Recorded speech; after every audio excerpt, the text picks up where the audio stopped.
about what happened, and you found the courage, you found your voice, and I know it's been exhausting, and I don't want you to talk about anything that you're not comfortable with.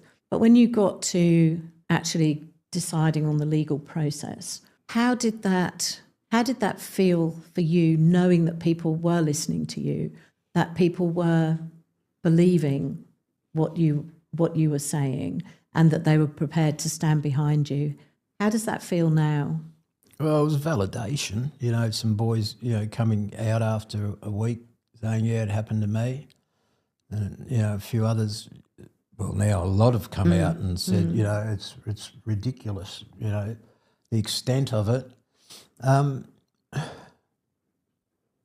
Yeah, look, it's just, the church, they don't want to know about it. The sporting organisations, me being, St Kilda Little League or the AFL, McLaughlin, when he was at the head of the AFL, said, we'll leave it up to the police, and then we'll take it from there. Well, the police have, charges, and they waited until the perpetrator had died, and that we've just recently had the vicarious liability bill passed.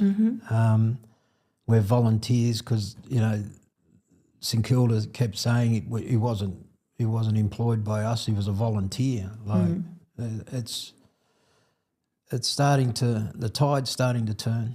Yeah. I really feel empathy for the church survivors, because they've been pushing a lot, longer than I have.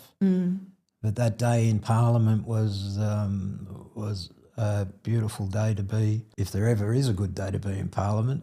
But Rachel Payne, the MP, she did a fantastic job for the Cannabis Party, which is ironic. They haven't touched cannabis for 7.5 years. I said to her, 7.5 years ago we would have been smoking a joint now. And she goes, yeah, but it was just a bit of joy for all us survivors to, I met the Attorney General, and they've just done a fantastic job for us survivors to understand what happened to us as kids.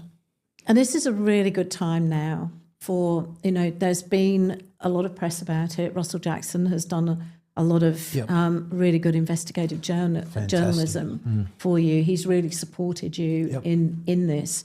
And, sort of now that you're in the legal process,